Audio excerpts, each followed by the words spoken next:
Many Swiss banks buy gold coins. Many European banks buy gold coins. However, nobody is listing that they're buying platinum coins or silver bullion. Well, let's find out why.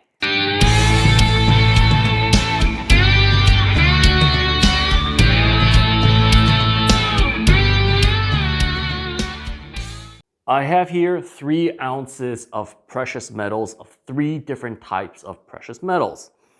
I have roughly a little bit more than 1 ounce of gold. I have 1 ounce of platinum, and I have 1 ounce of silver.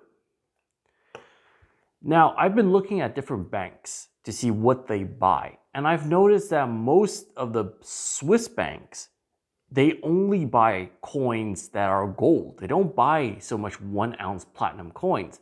If you were to sell them this coin, they will consider this as a generic bar and they will buy it as a generic bar. But Swiss banks, not just one Swiss bank, I've seen at least 5 Swiss banks. I printed the prices for the Zurich Cantonal Bank. I'll put the link to the bank prices. And I also looked up the Graubünden Cantonal Bank, and they also buy gold coins. And I was wondering, why do the Swiss banks and also some French and European banks buy gold coins, but they don't buy platinum coins or silver coins, or at least they don't say they buy them. I've seen that some banks put it in like the small print that they do buy platinum and gold coins, but you have to call them to get the quote, and then it's sort of like a special deal. It's not something they trade on a frequent basis. So why do they trade gold? They buy and sell and they trade gold on a public basis. Well, I think it's really simple. So I was trying to find out why they're doing this, and I was thinking, well, what would make a bank publicly list something, right? A bank publicly lists something if there is regulation on it. It publicly lists something if it's liquid and it's a known value and they trade it on a frequent basis. So what this means is something must have changed over the course of the last year or two that made it so that gold is put forward by the banks as the premium, the precious metal that they want to trade. So I started digging a little bit, doing a bit more research. And what I found was quite interesting. So what I found was a change in banking regulations. And banks essentially changed their regulations in 2019. They passed something called the Basel III the Basel III Agreement. And this was set by the Bank of International Settlements. And I'll read it to you what it was. I'll put the link to where I found the article. So the Bank of International Settlements under Basel III changed the status of gold as a reserve asset, effectively on April 1st, 2009. Gold used to be viewed by banks as a risky asset and classified under Tier 3. Which meant it was considered risky and could only be carried on the books at 50% of the market value for reserve purposes. Naturally, gold has historically been classified as a Tier 3 asset because its value fluctuated. To the extent that the value was reduced for reserve status by 50% ensured that there was little incentive for banks to retain gold as a reserve asset regardless of their beliefs. Since the Bank of International Settlements reclassified gold as a Tier 1 asset, its value is no longer reduced, but is reflected as 100%. Now, people assume banks will run out and buy gold. The problem is that it is not a fixed price on the balance sheet, but is regarded only as 100% of market value. While some claim that this makes gold a riskless asset in the eyes of the banking authorities, they fail to note it is market value. Cash does not fluctuate. $1 is still $1 regardless of what it buys. banks are not in a mad rush to buy gold and shift their reserve assets when they cannot employ gold in the banking business. True, there was once upon a time when banks cherished gold reserves, but that was when gold was fixed on a standard. It will by no means increase confidence in any bank or the system as a whole. Gold remains illiquid insofar as reserve assets are concerned.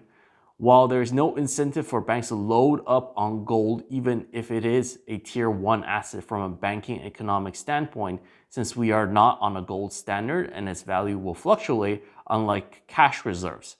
There is another reason why a small portion would make sense to be retained in gold outside of the United States, especially in Europe. The status reserve that is tier 1 in Europe would be bonds of all member states of the EU. There is obviously a risk in that respect. So, what does this article tell us? Well, it tells us that in 2019, the standard for gold, that is this item, changed, right? This item prior to 2019 was considered on the books by many banks at a 50% discount. So they would pay 100% of the price of gold, but what they could put on the books was only 50% of what they paid for. And they could only use that 50% to borrow money from the central banks. So essentially for a bank, it's a terrible asset. It's not great. And it takes up space and takes up sort. There's a lot of things going against it. However, in 2019, the standard changed. It was allowed that gold could be considered like equities and other tier 1 assets at 100%. Equities are more 85%, but gold in 2019 in Basel III became a tier 1 asset, so it means that it would be evaluated at 85 to 100% of its value, depending on the situation, for the loans that the banks could take out against this asset from the central bank. That makes it much more useful for a bank to have a bit of gold. However, like the article pointed out, that gold is marked to market value and that a dollar on the balance sheet is still a dollar, right? Up to this, it's quite standard. We're like, okay, a currency, it's in the short term, it has its uses, a dollar on the balance sheet is still a dollar. Then it mentions something important. It mentions European banks, right?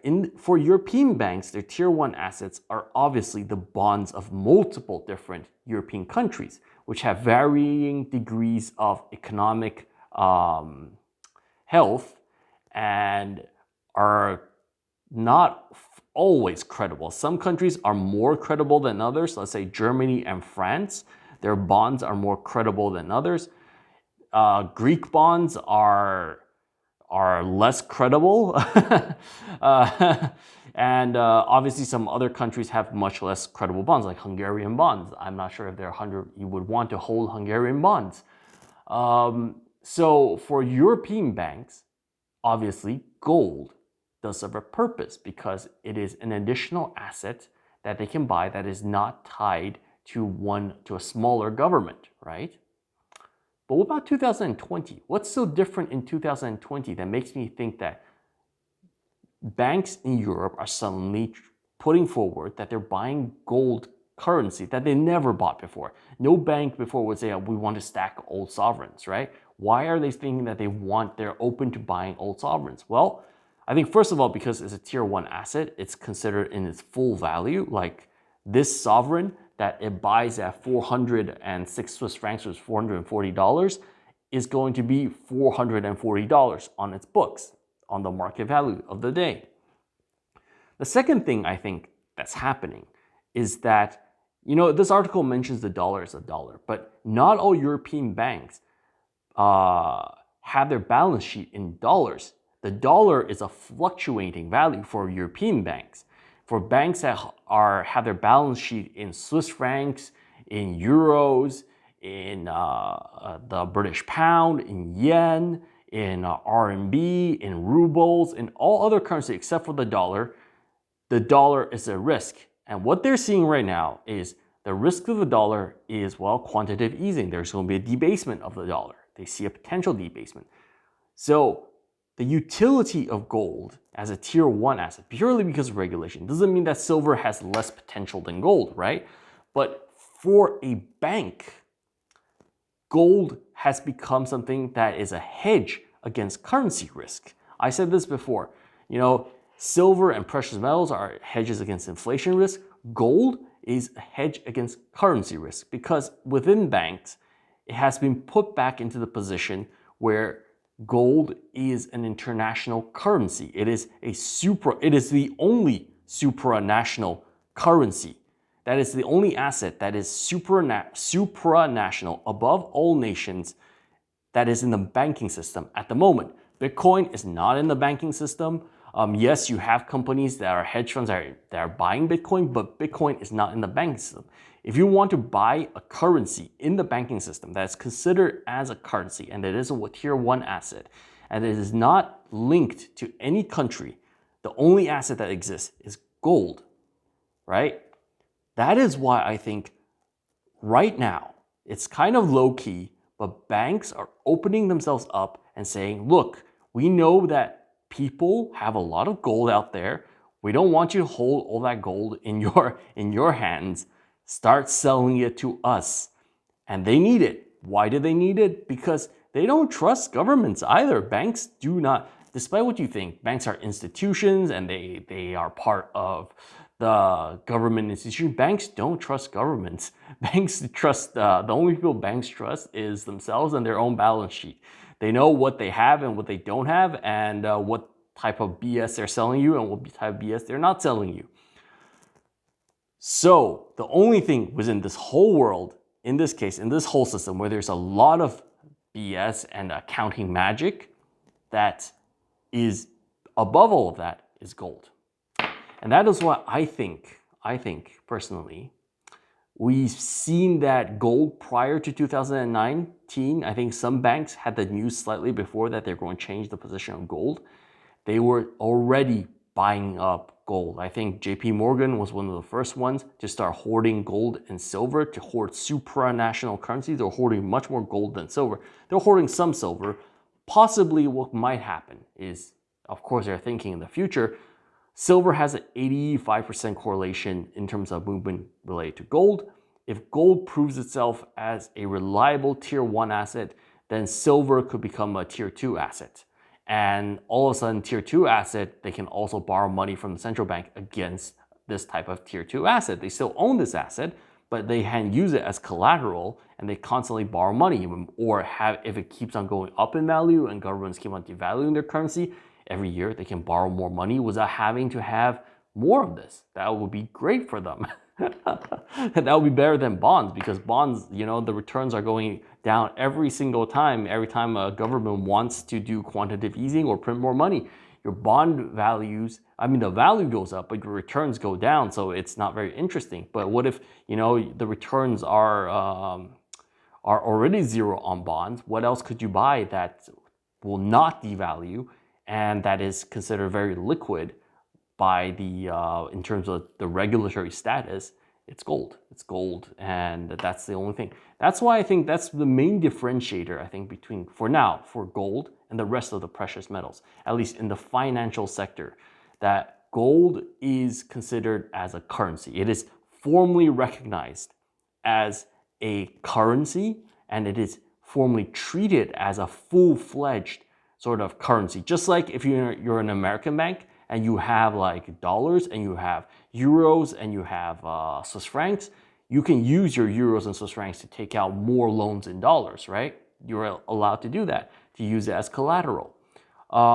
If you have European stocks, you can also do that. Gold will be treated on the same level.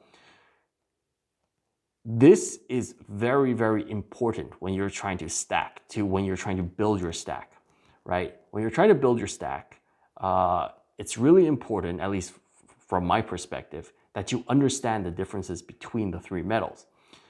The way I see gold is that gold is the established metal. It has been established in 2019. It's not fully established. Not every single bank has adopted, like saying, okay, a gold strategy, how much gold they need.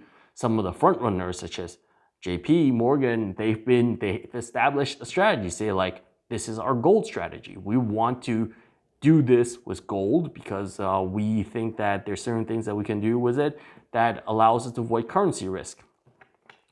Potentially, silver might follow into a different tier of assets. It won't. I don't think silver will become a tier 1 asset. Possibly, it could become a tier 2 asset, which would be very interesting for silver. And then it will officially join the banking side. I don't think silver. I think silver right now is a tier 3 asset. But if gold proves to be successful in the current environment, silver could move up. Do I think platinum will likely join them? Platinum could. There's also a potential. It's in the same category as silver. But I think platinum has more industrial uses, and it will be quite a while. You know, platinum is a bet on inflation. It's more of an inflation hedge that with more inflation and more rising costs and more consumption, people will buy newer cars, you know, will have trucks made out of hydrogen technology and using hydrogen fuel cells to haul long distances, something that battery cars are not so great at. So potentially that would be the platinum play. What will I be doing for my stack and why am I presenting this? Well, I'm presenting this because I think a lot of my viewers who are in the United States, they don't have access to this information, right? They're not, most of the guys I see and I go to their channels, they're talking about gold and silver being traded by your local coin shop. That means your local dealer is dealing in gold and silver. It's not the banks. And you're wondering, are banks dealing in gold and silver? And are they publicly saying that they're dealing in gold and silver? Yeah, maybe not American banks are saying it. I'm sure they have a gold strategy. They're not telling people that they have a gold strategy. But Swiss banks have a publicly available gold strategy. They are buying and selling gold. They're trading gold directly onto the public market. I think if the Swiss banks are doing it, then you're sure that they weren't the first one to do it. American banks are doing it before they are. Do I think that, what does it mean for you if you're stacking gold? Well, if you have some gold, it's great.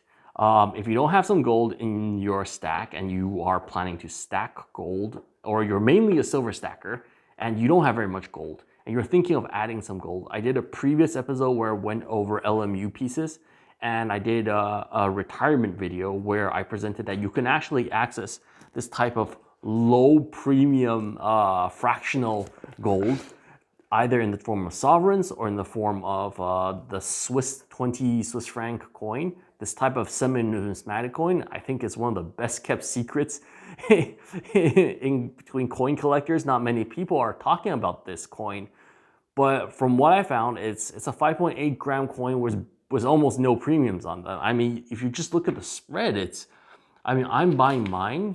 I think the Marianne Cook, which is the Zurich Bank, buys them at 309. I do know that the Raiffeisen Bank buys them at 314, the same as the Helvetia. And I bought mine at 320,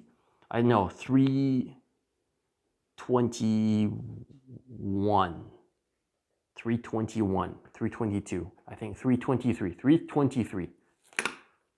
I bought mine at 323. So I have an 8 Swiss franc spread on my from buy and sell for my LMU 20 French franc, right? That's amazing for a 5.8 gram gold coin. If I look at I have here the prices for 5 gram gold bars, and you can see that the 5 gram gold bar, there's almost a 20 Swiss franc spread between buy and sell. And if you go even lower to 2.4, you start getting bigger. So, do I think these coins are great? I think these coins are great because they're sub $400, and they are a great buy. Either the 20 French franc or the 20 Swiss franc Helvetia. This is the older design, the 20 Swiss franc Helvetia. These carry a bit more of a numismatic value. These are, I would say, more numismatic than these two. These ones, the Marianne Cock, the Marianne Rooster, or the Marianne Cook, is I think there was 114 million pieces struck, while this one I think is in the hundreds of thousands or tens of thousands. And of her friendly, it's in the millions, but certain years have you have much less coinage struck There was an original design. The design changed once, and some of the design carry a hefty numismatic premium. So why am I telling you this? Why am I telling you that you can stack cheaper gold at a lower premium? Well, I think, like, knowledge should be shared. It's not like I can buy up all the gold in the world. I can maybe buy like 1 or 2 coins every single month. That's it. And yeah, obviously there's more gold than enough of these type of coins out there for everybody to buy a little bit. And I think it's great. I've been looking if people buy more sovereigns in Switzerland. At first, I wasn't sure, so I was buying less sovereigns. But I saw that, like, the Zurich Bank is buying sovereigns, the Graubünden Bank is buying sovereigns. I can see Great Britain sovereigns.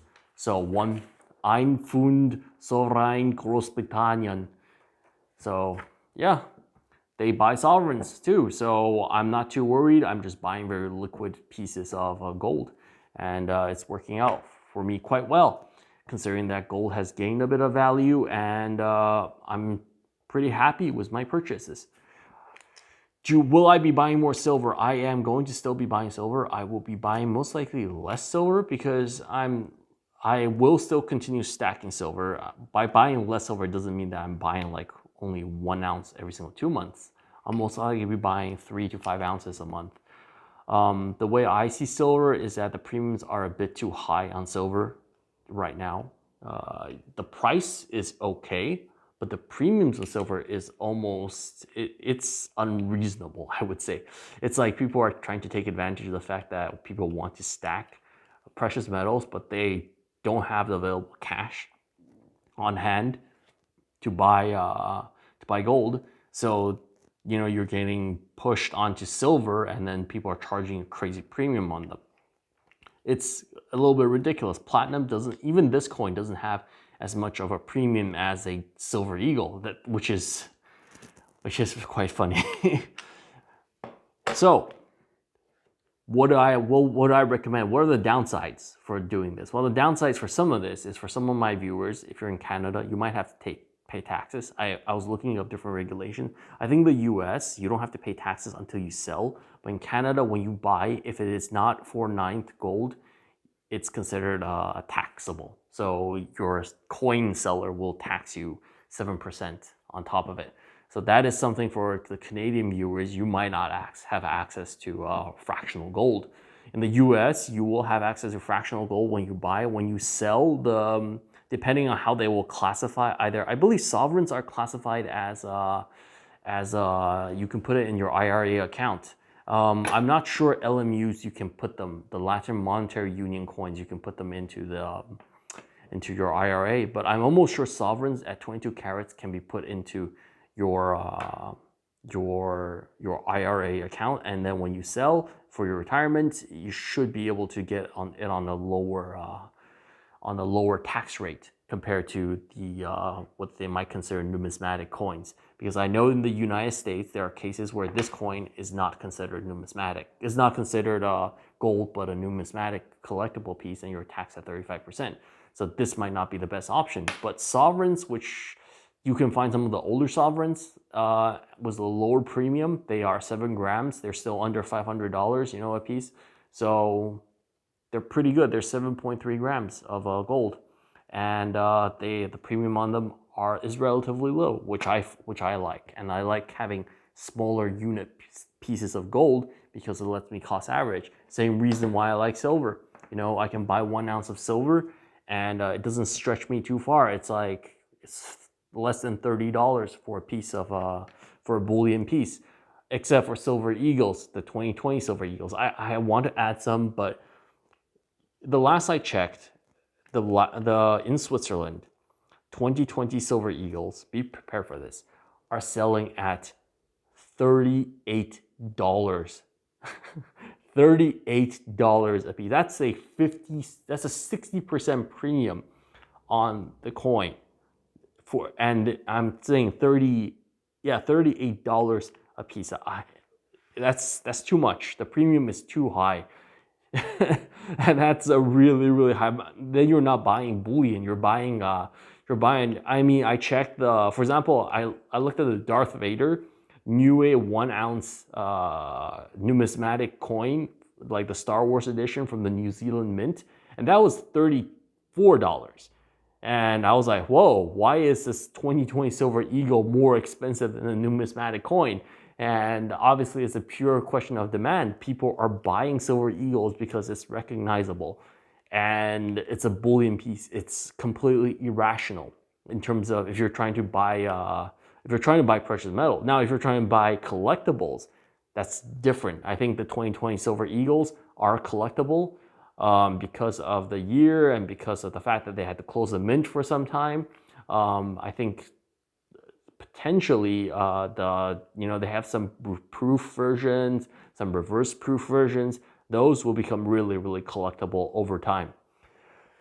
So that is what I want to tell you today.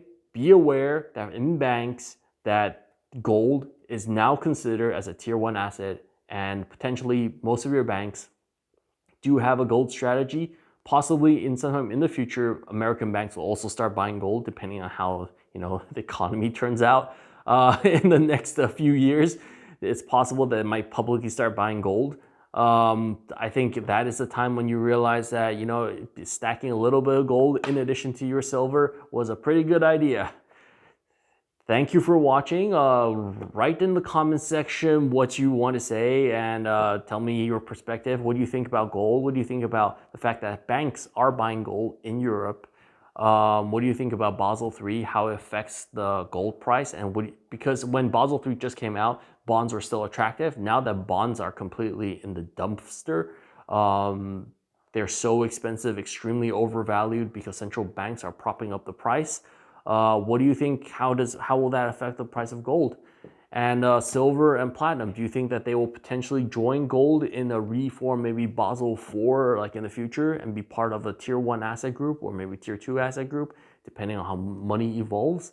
And yeah, write in the comments, leave a like the video, it helps me out a lot. Click the subscribe button, click the bell notification button. I publish daily videos, and you'll find the links for the prices of these two banks for their coins in the link, and I'll put a link to the article too, so you can read the full article in your own spare time. Thank you for watching, and Dave out.